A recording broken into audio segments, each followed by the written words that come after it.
C'est un honneur pour nous et un grand plaisir de recevoir cette délégation parce qu'ils ont une mission capitale que le chef de l'État leur a confiée.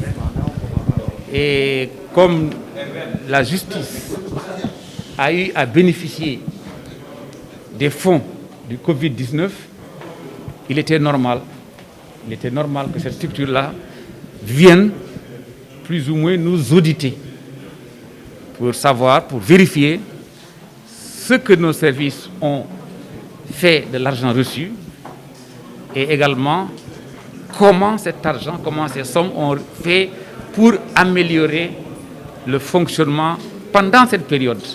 Parce que normalement, toute dépense doit être liée justement à ce qui se passe pendant cette pandémie-là.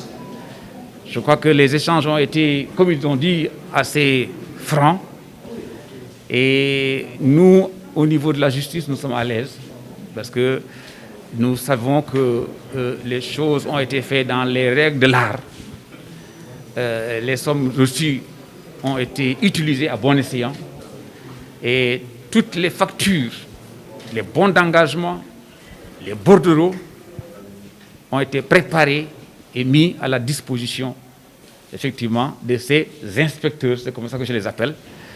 Et ils pourront, à l'envi, sur le terrain et sur document, vérifier, effectivement, de la réalité de ce que nous leur avons donné comme élément. Donc, nous sommes, personnellement, je suis fier de la riposte que le secteur de la justice a eu à faire vis-à-vis de cette pandémie.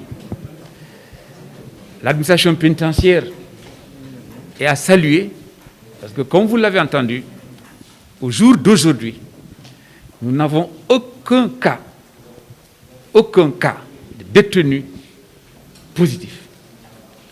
Les 89, je crois, qui avaient été testés ont été pris en charge dans les structures de l'administration pénitentiaire et ils sont tous guéris aujourd'hui. Donc je ne peux que saluer effectivement les mesures qui ont été prises et surtout saluer le comportement, je peux dire héroïque, des agents de l'administration pénitentiaire qui ont accepté de se priver de toute liberté et même du droit de rentrer chez eux pendant cette période-là pour assurer effectivement, pour participer à leur niveau à la riposte contre la pandémie. Notre ministère a, dans un premier temps, reçu une somme de 100 millions qui a été dispatchée, 50 millions pour l'administration pénitentiaire, 50 millions pour la direction de l'éducation surveillée et de l'enfance en danger.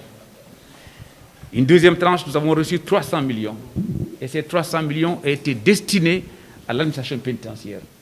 Et là, je vous dis, effectivement, l'usage et les justificatifs de l'usage de cet argent a été amplement établi et les documents remis justement à la cellule qui aujourd'hui est au général Ndiaye et à ceux qui l'accompagnent.